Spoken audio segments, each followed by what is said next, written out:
today's video, I'm going to show you how to display images in neat rows and columns in WordPress.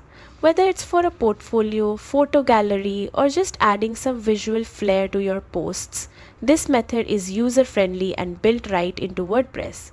No extra plugins or coding required. Start by opening the post or page where you want your gallery.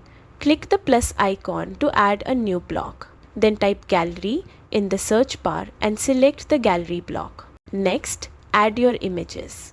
You can upload new images from your computer by dragging and dropping them, or select existing images from your media library. Thumbnails will appear in your gallery block, ready to arrange. Now let's organize them into columns.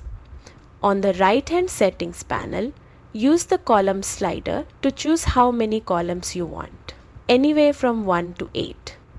You'll see your gallery layout update instantly. Other options include crop images for uniform sizing and a link to feature to make images clickable, either linking to the media file or an attachment page. Once everything looks good, don't forget to save your work by clicking publish or update. And there you have it, a clean, professional looking image gallery in rows and columns. Perfect for enhancing your WordPress site's visual appeal. Happy blogging!